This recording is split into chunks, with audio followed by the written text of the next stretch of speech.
கிறிஸ்துவுக்குள் பிரியமானவர்களே, ஆண்டின் பொதுக்காலம் 26ஆம் ஞாயிறு.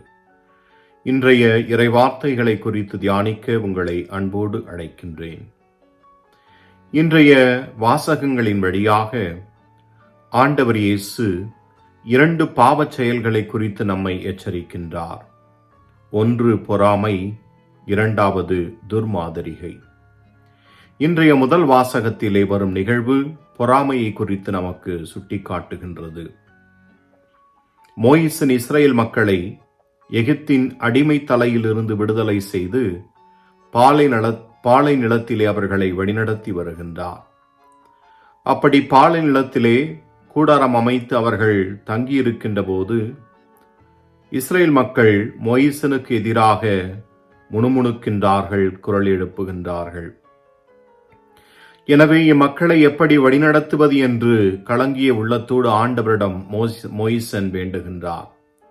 அப்போது அவருக்கு உதவியாக 70 மூப்பர்களை தேர்ந்தெடுத்து அவர்களுக்கு தன்னுடைய ஆவியை அளித்து அவர்கள் இறைவாக்கு உரைத்து மோயிசனுடைய பணியிலே அவர்களுக்கு துணையாயிருக்க அவர்களை இறைவன் ஏற்படுத்துகின்றார்.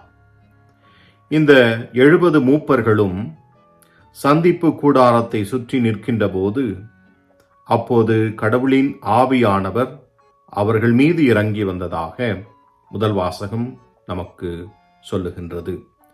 ஆவியானவரை பெற்றுக்கொண்ட அவர்கள் இறைவாக்கு உரைக்கின்ற ஆற்றல் படைத்தவர்களாக மாறுகின்றார்கள். இந்நிலையில் இந்த 70 மூப்பர்கள் அல்லாமல் இன்னும் 2 பேர் இந்த சந்திப்பு கூடாரத்திற்கு வராமலே மக்களோடு பாளையத்திலேயே இருந்த எல்தாது மற்றும் மேதாது என்னும் இருவரும் இறைவாக்கு உரைப்பதை கேள்விப்பட்டு யோசுவா மோயிசனிடம் முறையிடுகின்றார். அவர்கள் இந்த 70 மூப்பர்களைப் போல இந்த சந்திப்பு கூடாரத்திற்கு வரவில்லை. அவர்கள் தங்களையே இந்த இறை ஆவியானவரை பெற்றுக்கொள்ள தயாரிக்கவில்லை. இருந்தாலும் அவர்கள் எப்படி இறைவாக்கு உரைக்கலாம், அவர்களை தடுத்து நிறுத்த வேண்டும் என்று சொல்லி யோசுவா மோயிசனிடம் முறையிடுகின்றார். அப்போது மோயிசன் யோசுவாவிடம் அவருடைய பொறாமை குணத்தை கண்டு அவரை கடிந்து கொள்வதோடு கடவுளின் மக்கள் அனைவரும் இறைவாக்கு உரைப்பது எத்துணை நன்மையானதாக இருக்கும் என்று சொல்லுகின்றார். கடவுளால் தேர்ந்தெடுக்கப்பட்ட ஒவ்வொருவரும் இறைவாக்கு உரைக்கின்ற ஆற்றல் பெற்றவர்களாக இருக்க வேண்டும் என்பதையும் மோயிசன் அங்கே தெளிவுபடுத்துகின்றார். நற்செய்தியிலும் இதே போன்ற பொறாமை கொண்ட ஒரு நிகழ்வை நாம் பார்க்கின்றோம். இயேசுவின் சீடர்களில் ஒருவரான யோவான் ஆண்டவர் இயேசுவிடம் வந்து, நம்மை சாராத ஒருவர் நம்முடைய ஆண்டவர் இயேசுனுடைய பெயரால் பேய்களை ஓட்டுகிறார் என்று சொல்லி இயேசுவிடம் முறையிடுகின்றார். அப்போது ஆண்டவர் இயேசு, நம்மை சாராதவராக அவர் இருந்தாலும் அவர் நமக்கு எதிரானவர் அல்ல, எனவே அவரை தடுக்க வேண்டாம், அவருடைய பணியை அவர் செய்யட்டும் என்று சொல்லுகின்றார். அன்பார்ந்தவர்களே, யோவான் எதற்காக இயேசுவிடம் வந்து முறையிடுகின்றார், எதற்காக அந்த பேய் ஓட்டு மனிதரை தடுக்க வேண்டும் என்று சொல்கிறார் என்றால் அதற்கு ஒரு அடிப்படையான காரணம் மார்க்கு நற்செய்தியினுடைய 9ஆம் அதிகாரம், இன்றைய அதிகாரத்திலே தொடக்க பகுதியிலே நாம் பார்ப்போம் 14 வசனங்களிலிருந்து. அங்கே பேய் பிடித்த ஒரு சிறுவனை ஒரு தந்தையானவர் இயேசுவிடம் கொண்டு வந்து குணமாக்குவார். அந்த குணப்படுத்துகின்ற நிகழ்வின் போது அந்த தந்தை இயேசுவிடம் சொல்லுவார், என் மகனை உம்முடைய சீடர்களிடம் கொண்டு வந்தேன், ஆனால் அவர்களால் இவனை குணப்படுத்த முடியவில்லை என்று சொல்லுவார். சீடர்களும் அந்த புதுமையின் இறுதியிலே ஆண்டவர் இயேசுவிடம் வந்து, எங்களால் அசுத்த ஆவியை எங்களால் ஓட்ட முடியவில்லையே என்று அவர்கள் கேட்பார்கள். அன்பார்ந்தவர்களே, இந்த ஒரு அடிப்படையில் நம்மால் செய்ய முடியாத ஒரு காரியத்தை நம்மை சாராத ஒருவர் ஆண்டவர் இயேசுவின் பெயரை சொல்லி செய்து கொண்டிருக்கிறாரே என்ற ஒரு எண்ணம் யோவானுக்குள் ஒரு பொறாமை குணத்தை ஏற்படுத்தி இருக்கலாம். எனவே அவர் இயேசுவிடம் வந்து அவரை தடுத்து நிறுத்தலாமா என்று கேட்கின்றார். அன்புக்குரியவர்களே, இந்த பொறாமை குணம் மனிதனை அழிவுக்கு இட்டுச் செல்லும் என்பதற்கு நிறைய உதாரணங்களை நம் அன்றாட வாழ்விலும் பார்க்கின்றோம், விவிலியத்திலும் பார்க்கின்றோம்.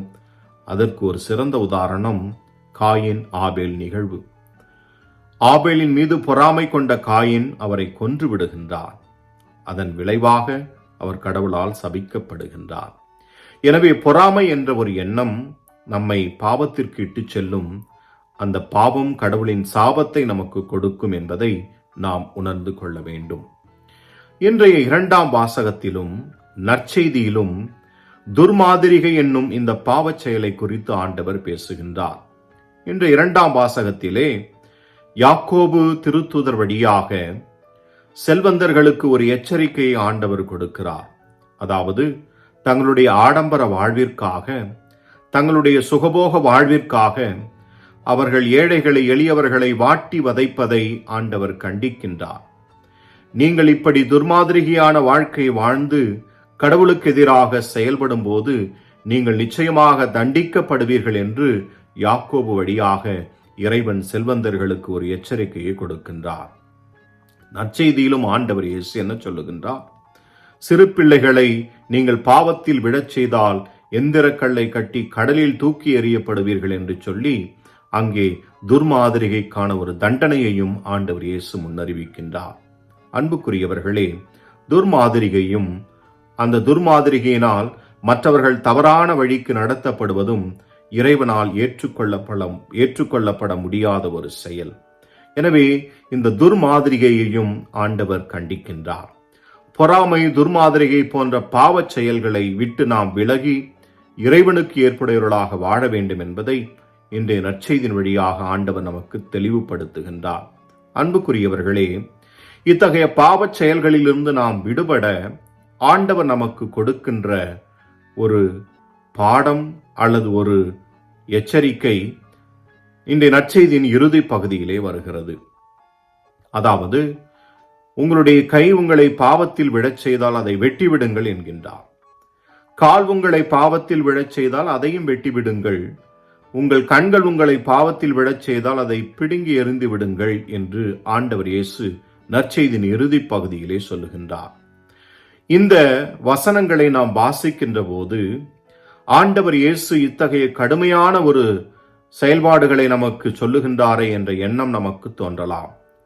ஆனால் அன்புக்குரியவர்களே, ஆண்டவர் இயேசு வாழ்ந்த அந்த காலகட்டத்தில் யூத மக்கள் ஒரு காரியத்தினுடைய முக்கியத்துவத்தை குறித்து காட்டுவதற்கு அதை மிகைப்படுத்தி சொல்லுகின்ற செயல்கள் அங்கே வழக்கமாக நடந்தது.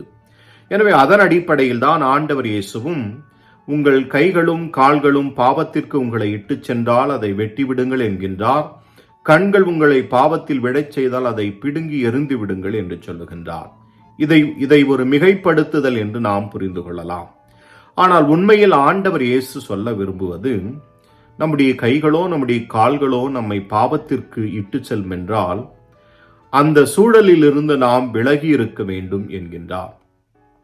நம்முடைய கண்கள் நம்மை பாவத்திற்கு இட்டு செல்லுகிறது என்றால் அதிலிருந்து நாம் விலகி வர வேண்டும் என்று சொல்லி ஆண்டவர் நமக்கு எச்சரிக்கை கொடுக்கின்றார். அன்புக்குரியவர்களே, ஆண்டவர் சொன்ன இந்த வார்த்தையை இன்றைய காலகட்டத்திற்கு ஏற்றாற் போல நாம் மாற்றி அமைத்தோம் என்றால், குறிப்பாக நாம் அன்றாடம் டிவி பார்க்கின்றோம், அல்லது செல்போனை பார்த்து கொண்டிருக்கின்றோம், அல்லது கம்ப்யூட்டரிலே வேலை செய்து கொண்டிருக்கின்றோம். இப்படி பல நவீன கருவிகளிலே அன்றாடம் நாம் நேரங்களை செலவழித்துக் கொண்டிருக்கிறோம். ஆண்டவர் இயேசு இன்றைய நற்செய்தியிலே குறிப்பிட்டது போல, நம்முடைய தொலைக்காட்சி அல்லது டிவி நம்மை பாவத்திற்கு இட்டு செல்லுகிறது என்றால் அதிலிருந்து நாம் சற்று விலகி இருக்க வேண்டும். நாம் பயன்படுத்துகின்ற செல்போன் நம்மை பாவத்திற்கு இட்டு செல்லுகிறது என்றால் அதிலிருந்து நாம் விலகி செல்ல வேண்டும். நாம் அன்றாடம் பயன்படுத்துகின்ற லேப்டாப் அல்லது கம்ப்யூட்டர் நம்மை பாவ வழிகளுக்கு இட்டு செல்லுகிறது என்றால் அதை விட்டு நாம் விலகி செல்ல வேண்டும். அதே போன்று நாம் வகிக்கின்ற பதவியோ அல்லது பொறுப்போ நம்மை பாவத்திற்கு இட்டு செல்லுகிறது என்றால் அப்பதவியிலிருந்து, பொறுப்பிலிருந்து நாம் விலகி இருப்பது நல்லது. அல்லது நம்மிடம் இருக்கின்ற மிகுதியான பணம் அல்லது செல்வம் நம்மை பாவத்திற்கு இட்டு செல்லுகிறது என்றால் அச்செல்வத்தை அல்லது அப்பணத்தை இல்லாதவர்களோடு பகிர்ந்து வாழ்வது நல்லது. இப்படி பாவத்திற்கு நம்மை இட்டு செல்லும் சூழல்களில் இருந்து நாம் விலகி இருக்க வேண்டும் என்பதை ஆண்டவர் இன்றைய நற்செய்தியின் வழியாக நமக்கு தெளிவுபடுத்துகின்றார். இயேசுவுக்குள் பிரியமானவர்களே, நம்முடைய அன்றாட வாழ்வில் நாம் செய்கின்ற செயல்பாடுகள் அல்லது நாம் செல்லுகின்ற இடங்கள், நாம் பார்க்கின்ற சில காரியங்கள் நம்மை பாவத்திற்கு இட்டு செல்லலாம். எனவே அவைகளையெல்லாம் தவிர்த்து விட்டால் நாம் பாவ செயல்களிலிருந்து நாம் விடுதலை பெற முடியும் என்பதை ஆண்டவர் நற்செய்தியின் வழியாக நமக்கு தெளிவுபடுத்துகின்றார். இன்றைய நற்செய்தியிலே வந்த யோவானும் இன்றைய முதல் வாசகத்தில் வந்த யோசுவாவும் தங்கள் கண்களால் கண்ட ஒரு செயலை பார்த்து அந்த செயலின் வழியாக பொறாமை என்னும் அந்த பாவத்திற்குள் அவர்கள் விழுந்து விடுகிறார்கள். எனவே அந்த கண்களால் கண்ட அந்த செயல் அவர்களை பொறாமை என்னும் அந்த பாவத்திற்கு இட்டு சென்றதால் அந்த கண்களால் காண்கின்ற செயல்களை தவிர்த்து விடுவது நல்லது என்பதையும் ஆண்டவர் நற்செய்தியிலே நமக்கு தெளிவுபடுத்துகின்றார். எனவே இயேசுவுக்குள் பிரியமானவர்களே, நம்முடைய அன்றாட வாழ்வில் நாம் செய்கின்ற செயல்கள் அல்லது நாம் பார்க்கின்ற காரியங்கள் நம்மை பாவத்தில் விழச் செய்கிறது என்றால் அதிலிருந்து நாம் விலகி இருப்பது மிக நல்லது. அதைதான் இன்றைய வாசகங்களின் வழியாக ஆண்டவர் இயேசு நமக்கு தெளிவுபடுத்த விரும்புகின்றார். எனவே இந்த உண்மையை ஏற்றுக்கொண்டவர்களாக, இயேசுவின் உண்மை சீடர்களாக வாழ அவர் கற்றுக்கந்த பாடங்களை நம்முடைய அன்றாட வாழ்வில் கடைபிடிப்போம். பொறாமை, துர்மாதிரிகை போன்ற பாவ செயல்களிலிருந்து விடுபடுவோம். ஆண்டவருடைய பிள்ளைகளாக வாழ ஒவ்வொரு நாளும் முயற்சி செய்வோம். ஆமென்.